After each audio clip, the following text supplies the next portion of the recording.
Good afternoon, ladies and gentlemen, and welcome to another episode of the Daily Friends Show. I'm your host, Nicholas Lorimer, and today I'm joined by Michael Morris. It's just the two of us today, which is not our normal way for things on a Monday, but I think many of our colleagues are very busy trying to tie up all the loose ends as the end of the year is in sight. You can sort of taste it. I think our last episode this year will be on the 2nd or 3rd of December, somewhere around there. Anyway, Michael, very good to have you on the show. And once again, another Cape Town dominated show today. Thanks for being on again. Indeed. And always good to know that our colleagues are engaged in the great battle of ideas. We love to have a third party involved today, but so much the better if they are fighting the good fight. Indeed.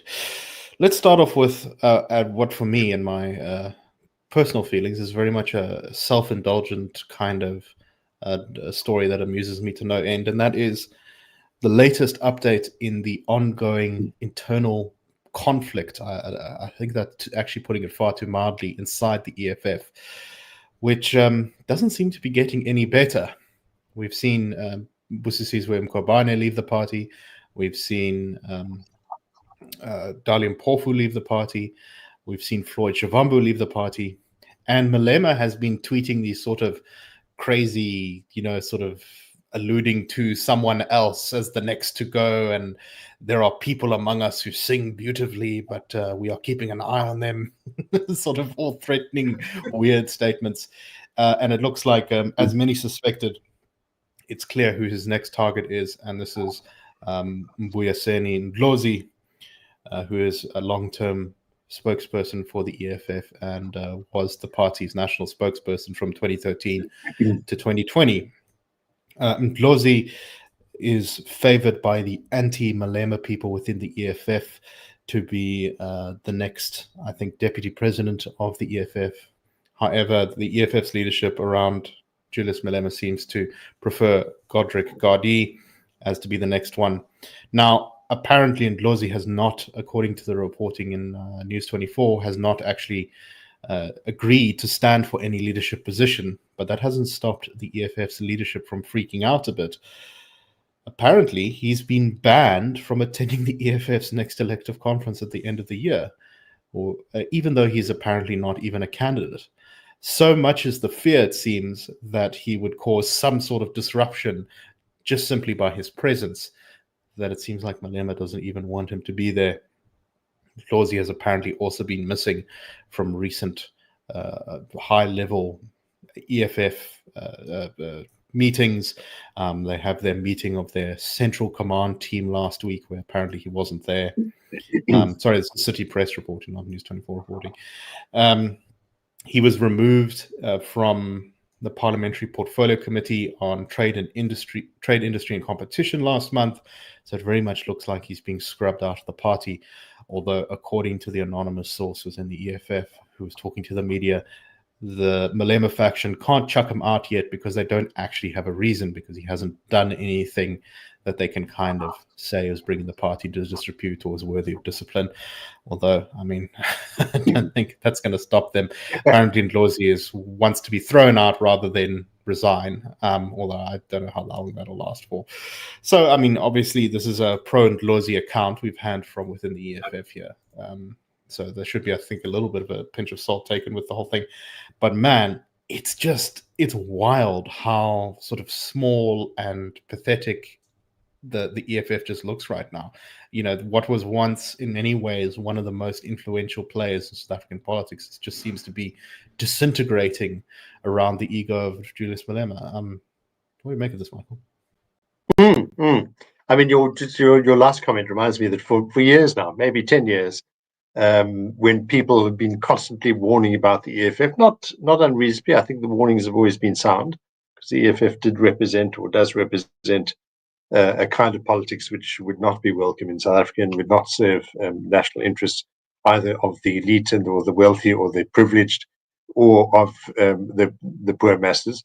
But for a very long time, I've at the dinner parties and wherever people talk about the EFF in sort of anxious tones. I've always sort of made the point that I'm really not convinced that it has a future, that it's really going to be this great, significant, and frightening force that most people think it is, always destined to be, and even that it would find common cause with what is essentially a fairly straight-laced middle-class ANC, despite its sort of revolutionary pretensions and rhetoric. So it comes as no surprise to me that the whole thing is kind of unraveling as the ground is sort of whipped away from under it. And I think the last election really, in a sense, did that. I think it's you're saying, it just reflects the party and just what's happened to it and its ideas. I think it is truly a reflection of the kind of paltry offering that the EFF has always, presented to the South African electorate, South African society. And a fundamental distrust of freedom, I think, is also a key point to underline. This is an organization, economic freedom fighters. They've even got this word freedom in their title. I don't think for a minute that economic freedom is really what they have in mind. And it just suggests a party that's kind of anxious, as you say. We're not entirely sure whether all the stuff that's been reported so far is completely correct. So that is a proviso, but a party that is anxious about who's attending election conferences, who's in line for leadership positions, who might be threatening the commander-in-chief, is a party that basically distrusts the idea of giving people the chance to say what they want, to choose, to elect, and so on. In our chat before the show, you referred to Julius Malema, kind of petty, small, and unpleasant man. Well, I think this is his problem, and the flaw, the weakness, the ultimate weakness, I think, of the EFF is that he has managed to make his name synonymous with the EFF, and that the party is now attached to his fortunes, and his fortunes appear to be waning. I mean, this is the bald fact of it. Just looking at the photograph in the city press, the piece that you're referring to, we have a picture of the two, of Julius Malema and Mbuyiseni Ndlozi. Clever guy, but there he is with his beard, with quite a stern, contemplative expression, unsmiling. He looks the revolutionary part, whereas right next to him is this faintly smiling and faintly ill at ease Julius Malema. And it's quite a striking image, actually, of exactly the vulnerability both of Malema himself and of the party that he's kind of crafted in his name. And Ndlozi here looks very much like the obvious revolutionary. And then the final point maybe is just to say that this party and all the stuff that's going on also represents a kind of fundamental, I think, misreading of the South African zeitgeist and how we are and who we are as South Africans. We're not especially revolutionary. We don't trust all these kinds of wild and extreme promises. We've kind of lived through extremities, and we know exactly what they look like. It always comes at a cost. we all kind of get on. We make a point of doing it. We know their resentments, but we're very familiar, and we know that we keep pushing through. Sometimes things like the Springbok cricket team or Springbok rugby team rather represents for us what the country could be. And I think that's very much the kind of metaphorical background to all of this, that we're not really the kind of society that wants to tear things apart. We want to try and build and make the most of what we know is valuable.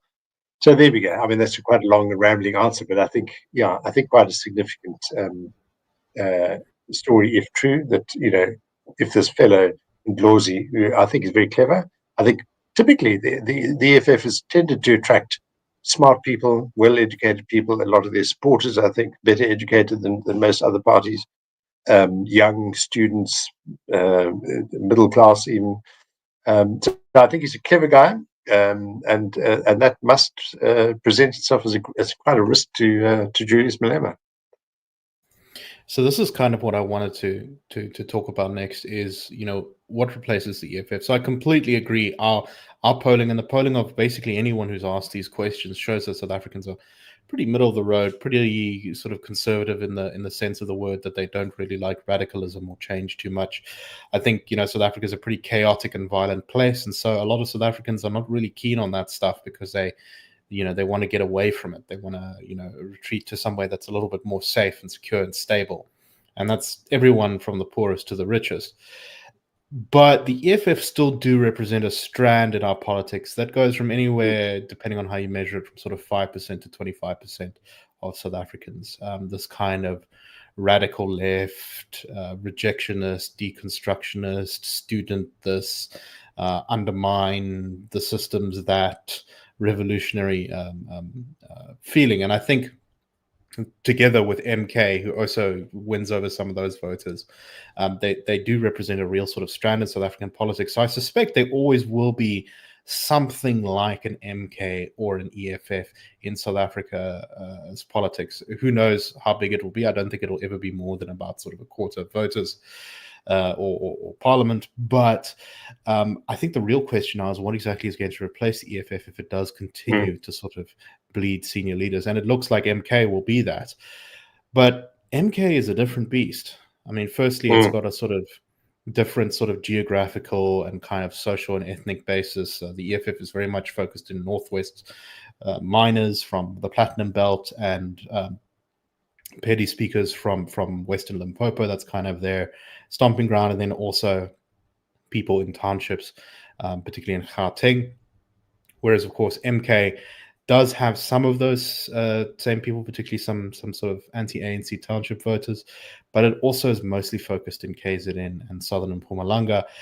And it's not the same. It doesn't have that same sort of focus on education. I mean, I was talking to an MP recently, and he was just saying, the EFF, yes, they were full of a lot of bad ideas and bullshit and posturing, but they also really did dive into the mechanics of Marxist that, or Fanonist that, or there was an intellectualism in that party. And I don't think all of that's going to flow directly into MK. I mean, I think they'll get some of those people from the EFF, but it really doesn't seem to me like MK is anything like the same kind of creature that the EFF was, even though it occupies that same space in our politics in a lot of ways. And Michael, I don't know what your thoughts are. I mean, do you think MK can fully absorb the EFF? Can there be peace between those two parties? I mean, at the beginning, right after the election, they were very happy to work together and support each other. And in Parliament, they still do that from time to time. But man, that relationship did not last long. Yeah, and I think you're absolutely right to flag the potential risk, much greater risk actually, of populism as opposed to extreme left politics.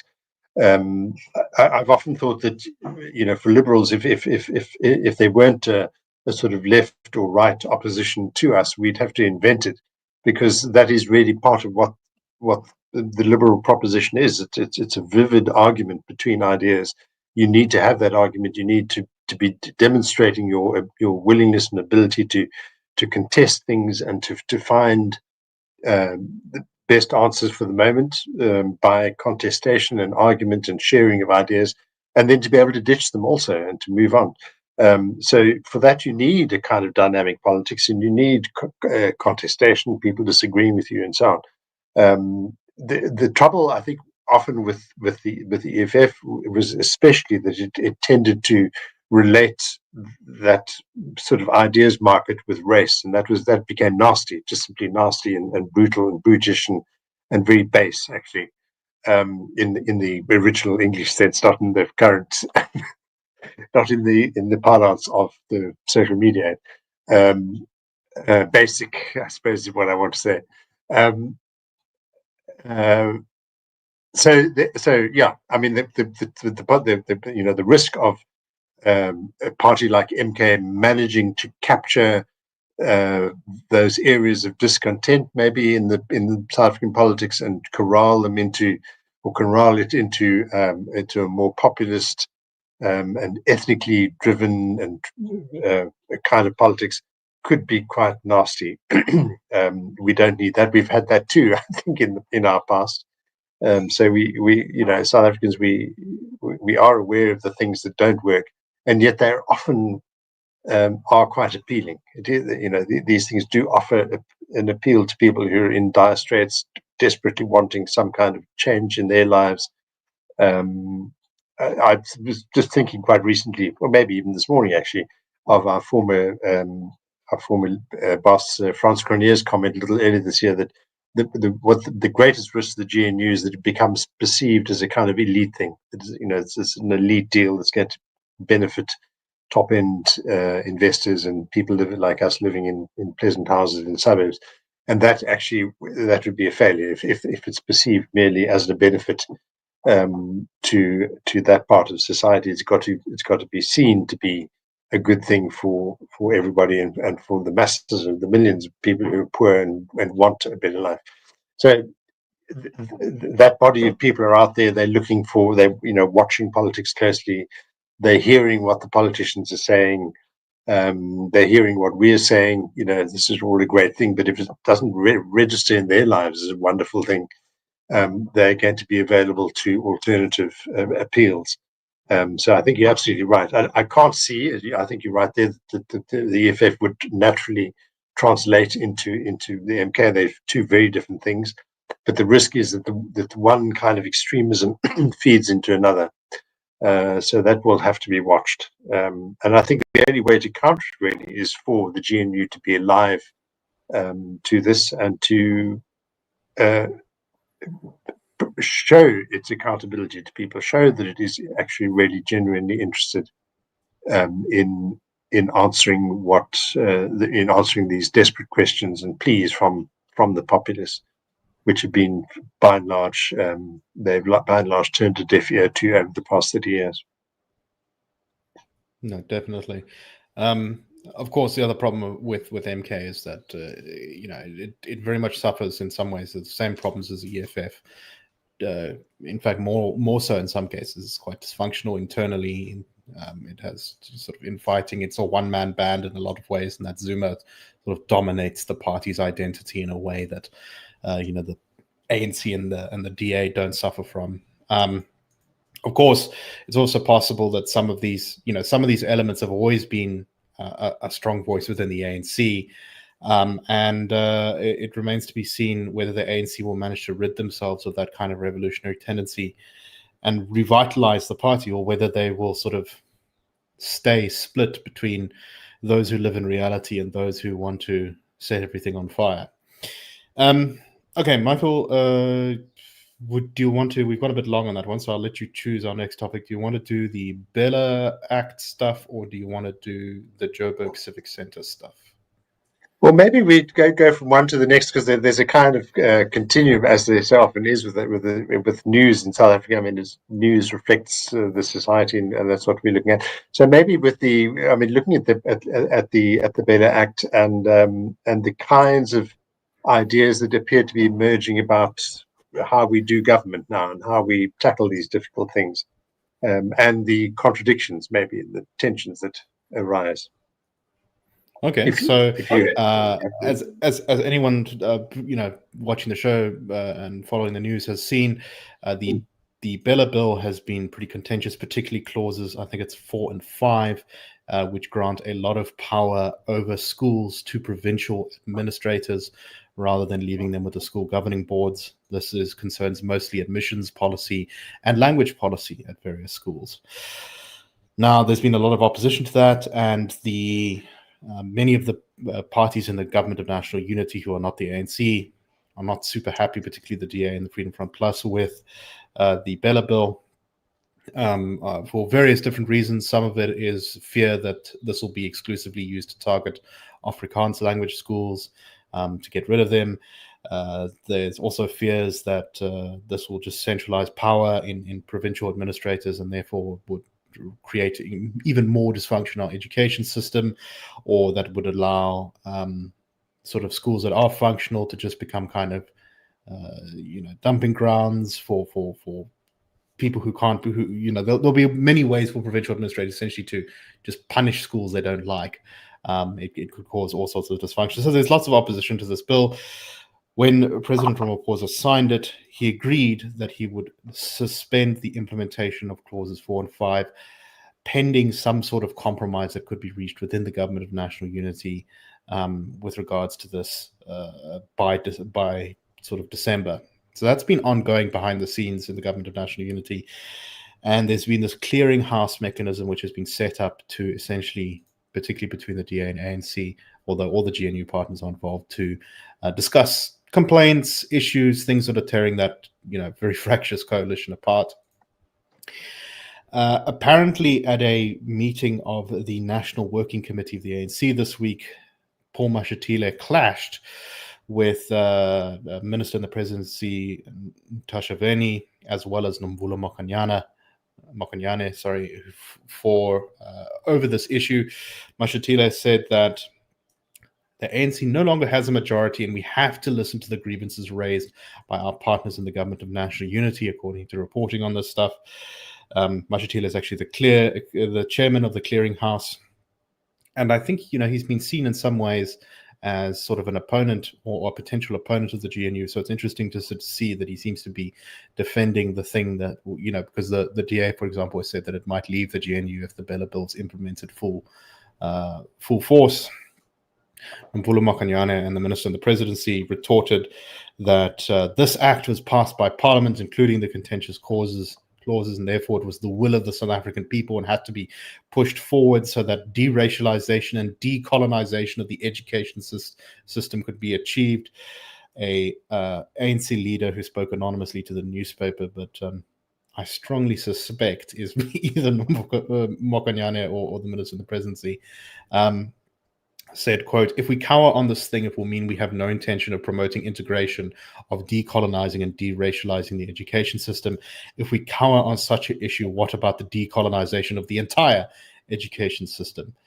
So decolonization is one of those sort of ideological buzzwords that you kind of have a vague sense of what it means, but it often isn't very specific as to what exactly it means. But usually it seems to mean some sort of racialization or focus on race, among other things, when it comes to policy. So, Michael, what do you make of this one? I mean, there's quite a lot here. I think just to focus on, or just to begin by talking about that very last point, decolonization. There's an obvious sort of irony here and contradiction maybe in the idea that what you're doing is putting pressure on schools that have whose parents have chosen Afrikaans as their language, which is Africa's youngest indigenous language, spoken by people right across the board, and you are going to advance the interests of English in effect, which is, if anything, it was the great vehicle of colonialism and ideas and everything from the Bible to football rules to telegraph to you name it, written language, history, and protests, exactly, and opposition and left-wing ideas and Karl Marx. It all came in this dreadful colonial instrument of the English language. So there's an irony there, and it's really crappy to be crude. I'm afraid it's the only way to express it. A crappy way of her really, I think, or whoever this is, making excuses for the fact that the society actually hasn't been transformed nearly enough in 30 years. And that what they're really trying to do is to try and force schools and other similar institutions to create this patina or impression of transformation, when in fact what the society really wants, what South Africans really want, is to be a transformed society. People want better lives, and once you've got better lives, the schools are going to change. The schools are going to have to change. Because that's going to be the middle class, and it's going to be powerful and assertive, and there's going to be no way of turning a blind eye to it. But that's how it happens. That's real change. That's harder, and it's something that we've very by and large kind of put off. There've been many advantages, obviously, many gains made since 94, in 1994, with the extension of the vote to the whole population and the dignity and all the rest of it that goes with that. But practically, in socioeconomic terms, everything else had still to be begun at that point, more or less. I mean, there were changes before that. The society itself, in fact, led the changes. We're ahead of the National Party even. But there was so much more that could have been done. There were huge advances, as we've written before many times, in the early administrations of the ANC, and then they're stalled. And they stalled. Exactly. And they stalled for the very reasons that are somehow encapsulated in these sorts of phrases, decolonizing and deracializing the education system. That in fact is not the problem. The problem is a society that remains in so many ways untransformed and unchanged, and people being trapped in socioeconomic circumstances, not of their choosing, and not a result of their race either, or of anyone else's race. It's not. They're not white people compelling black people to live those lives. Blackness does not compel them to live those lives. It's simply the economic and policy environment in which we're living. Right. Our problem is not entrenched hierarchical structures of like shadowy people segregating the population behind the scenes. The problem is that people in this country are overwhelmingly poor, and that the education system doesn't teach them the things they need to know. Those are the problems. But fixing those problems, it requires treading on the toes of special interest groups and interrupting the things. I mean, the fact that Nomvula Makanyane still has a career after all those revelations in the Gupta stuff is just kind of incredible. But anyway, very briefly, let's just quickly go over the Joburg Civic Centre question. So a while ago, the Johannesburg Civic Centre, where the sort of city is previously had its offices, this is the sort of bureaucratic heart of the city of Johannesburg, had to be abandoned due to safety concerns, particularly relating to the potential for fire, because the building's maintenance had deteriorated so badly. And there were 48,000 staff members working in that building. Most of them are now working from home. Others are working at offices that belong to the Johannesburg Property Company. And recently, the Joburg speaker and some Action SA people went on a tour with the media of the Joburg Civic Centre, and just the state that it's fallen into, homeless people living in it, parts of the ceilings collapsing, oil and fire risks in places, just a total disintegration of the building. There's the fact that this thing is going to cost, according to the estimates the city has done, about between 800 million to 1 billion rand to renovate and repair the building. They've also suggested that maybe it's just worth demolishing the whole thing and replacing it with a new fancy building for the cost of 2.2 billion rand. And this is just so symptomatic of the chaos that Joburg has fallen into, particularly over the last couple of years. Michael, just any quick thoughts on this one?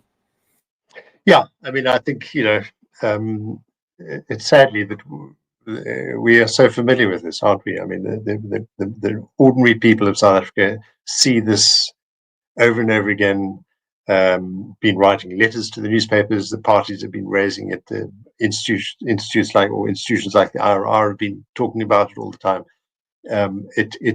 If you allow things to start getting out of control to that level, it develops a momentum of its own, and the consequences are always hugely costly.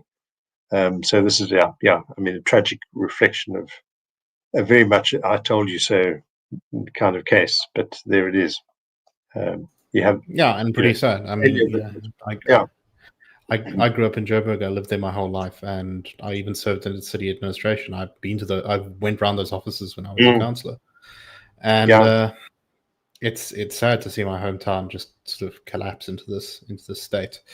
One that, unfortunately, I think only the voters can fix if they hold their officials to account and make the changes when the next local government elections come. It's not a surefire way to fix things, but it's a pretty good one.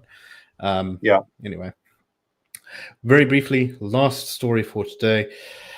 South Africa, the American ambassador Ruben Brighty, American ambassador to South Africa, Ruben Brighty, has announced his resignation in terms of the fact that he was appointed by the Biden administration, and now that Trump has won the election, he's going to be stepping down so that Trump can appoint a replacement. He said in his statement, quote, U.S. ambassadors serve at the pleasure of the president, and with the recent election in the U.S. people have expressed their choice for the future direction of our country, reflecting our shared commitment to democratic principles. That his resignation will take place on the day of Trump's inauguration, quote, in accordance with standard procedure during a change of presidential administration. Now, the ANC was not a particularly big fan of Brighty after he accused them of essentially doing some sort of deal with the Russians, possibly relating to weapons, on a ship called the Lady R, which docked in Simonstown, and according to U.S. intelligence, transferred weapons, or there was some sort of transfer of weapon. The ANC denied this. There's been a committee that found that this didn't happen, but this very definitely strained relations between SA and the US. Brighty, I think, was very much for that reason not liked by the ANC. I don't think they had a particularly good view of him. However, it's probably not going to get any better for them. The Trump administration, in my opinion, is not very likely to appoint someone who's going to be more amenable to the ANC's view of the world. In fact, considering their sort of anti-Israel stuff they've been doing on the world stage, I wouldn't be surprised if the Trump administration appoints someone very pro-Israel simply to annoy the ANC. So yeah, Michael, any thoughts on this one before we close up for today? Yeah, I mean, it's just, we were chatting earlier, just on the one hand, it's a wonderful advertisement for democratic free societies that, the ambassador announces so far in advance that he serves at the pleasure of the president, the sitting president. The US people have expressed their choice for the future direction of our country, reflecting our shared commitment to democratic principles. And then he's on the way. So, on the one hand, it's very, very healthy and pleasant advertisement to be putting out into the world. But I agree with you. I mean, who knows who's going to be coming here? But this could only actually be good for South Africa, I think. To have to sing for its supper, account for itself. It could be an uncomfortable experience, I think, for some. But I'm sure we'll all be better for it. Yeah, I mean, and hopefully the Americans take, I think, a little bit more of a tough approach towards South Africa, and you try to push it to align more in ways that will actually benefit the country, rather than just sort of being as it's been for the last 10 years or so of Exactly. kind of talking revolutionary on the world stage while impoverishing its own people, which is been a great horror to witness. Anyway, exactly. That's all the time we have for today. Thank you very much again, Michael, for being on the show today with me, and we hope that everyone enjoyed. We will be back tomorrow with the Daily Friend Wrap. Cheers, everyone, and see you.